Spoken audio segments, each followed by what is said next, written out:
Hello everyone. आज આપણે બનાવવાના છીએ બહારથી એકદમ ક્રિસ્પી અને અંદરથી સોફ્ટ એવા ટેસ્ટી સાબુદાણા વડા। ઉપવાસમાં ખાવા હોય કે સાંજના નાસ્તામાં આ વડા બધાને ખૂબ જ પસંદ આવે છે।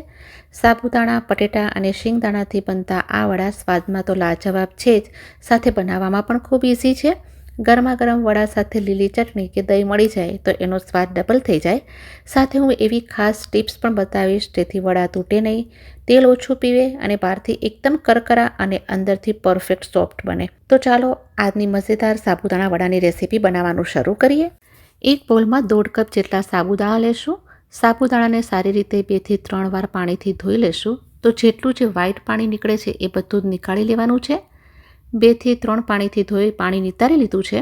તો અહીંયા આપણે 1.5 કપ સાબુદાણા લીધા છે, તો એનું અડધું પાણી એટલે કે 1/4 કપ જેટલું પાણી થાય એ ઉમેરી દેશું। તમે જેટલા પણ સાબુદાણા લો એનું અડધું પાણી તમારે ઉમેરવાનું અને આ રીતે લેવલ કરી લેવાનું, એટલે બધા જ સાબુદાણા સારી રીતે પલળી જાય। કવર કરી 8 થી 9 કલાક માટે પલાળી લેશું। વધારે પલળે એનો વાંધો નહીં, પણ ઓછા ટાઈમ માટે ન રહેવું જોઈએ। તો 8 કલાક પછી તમે જોઈ શકો છો સાબુદાણા એકદમ છૂટા છૂટા અને બિલકુલ પણ પાણી રહ્યું નથી, અને આ રીતે ફોર્કની હેલ્પથી બધા જ સાબુદાણાને અલગ કરી લેશું। આંગળીથી પ્રેસ કરશું તો એકદમ સોફ્ટ છે, તમે જોઈ શકો છો। તો જ્યારે પણ સાબુદાણા વડા બનાવવાના હોય તો અગાઉથી પ્લાન કરી લેવાનો। તો સાબુદાણા પલાળેલા તૈયાર છે, એને એક સાઈડ રાખી દઈએ। હવે બીજી વસ્તુમાં આપણને જોશે શિંગદાણા। 1 કપ શિંગદાણા લીધા છે। એકદમ સ્લો ફ્લેમ પર ક્રિસ્પી થઈ જાય ત્યાં સુધી શેકવાના છે। તમે આ શિંગદાણાની જગ્યાએ બહારની ખારી શીંગ પણ લઈ શકો છો। જો તમારે ઉપવાસમાં સિંધો મીઠું જ ખાવું હોય તો એની જગ્યાએ આ રીતના શિંગદાણાને શેકીને લેવાના, કારણ કે બહારના શિંગદાણામાં નોર્મલ મીઠું યુઝ થતું હોય છે। 1.5 કપ સાબુદાણા હોય તો 1 કપ શિંગદાણા લેવાના। તો જુઓ સરસ રીતે ક્રિસ્પી થઈ ગઈ છે। તો ગેસની ફ્લેમ બંધ કરીએ અને એકદમ ઠંડા થવા દઈએ, અને જેટલા બને એટલા ફોતરા એના નીકાળી લેશું। ઠંડી થઈ ગઈ છે શીંગ, પછી એને મિક્સી જારમાં એડ કરશું અને અધકચરી વાટવાની, એટલે કે પલ્સ મોડ પર રાખીને એને પીસવાની છે।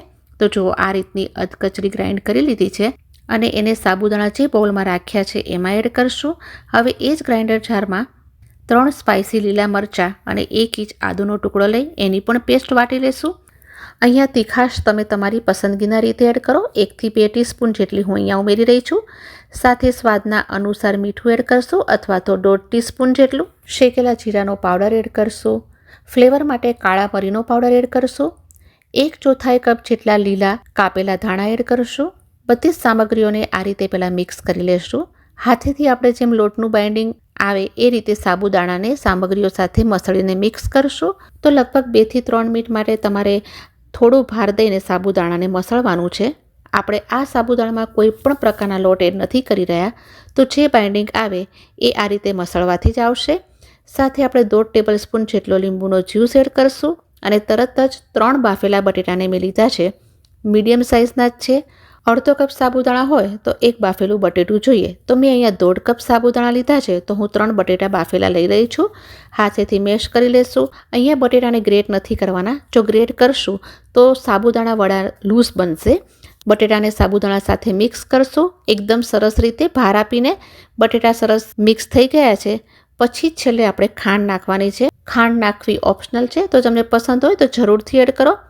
પહેલાં નહીં નાખવાની, નહીંતર ખાંડ પાણી જલ્દી છોડે છે। તો બાઇન્ડિંગ સરસ રીતે આવી ગયું છે મિશ્રણમાં। હવે જે ટાઈપના નાના મોટા સાબુદાણા તમારે કરવા હોય એ પ્રમાણે મિશ્રણ હાથમાં લઈને પહેલાં એને ગોળો વાળવાનો, અને હવે હથેળીના વચ્ચેના ભાગથી પ્રેસ કરી અને થેપલી જેવું બનાવવાનું। ક્રેક્સ પડે તો તમારે એને રિપેર કરતા જવાની। જો તમને લાગે કે મિશ્રણ તમારું થોડું હાથ પર ચીપકે છે તો થોડો તેલવાળો હાથ પણ કરી શકો છો। તો જો એકદમ પરફેક્ટ એવા સાબુદાણા વડા હું તૈયાર કરી લઈશ।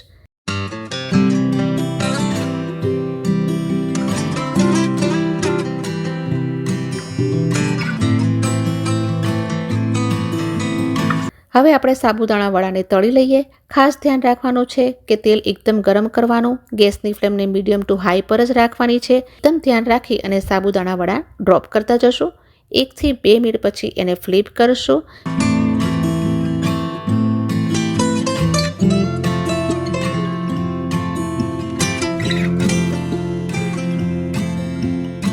બીજી સાઈડ પણ 1 થી 2 મિનિટ માટે એને થવા દેશું, અને એકદમ હાઈ ફ્લેમ પણ નથી રાખવાની, નહીંતર ઉપરથી ગોલ્ડન કલર આવી જશે પણ અંદરથી કાચા રહી જશે।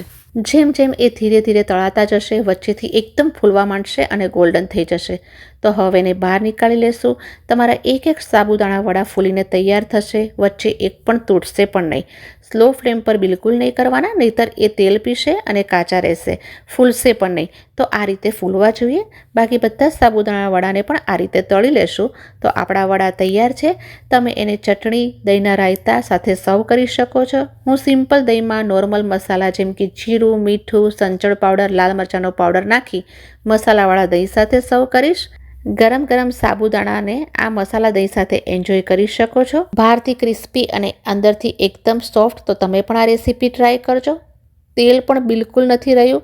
વ્રત કે ઉપવાસ ન હોય તો પણ નાસ્તામાં આ સાબુદાણા વડા બધાને ખૂબ ભાવશે. For watching.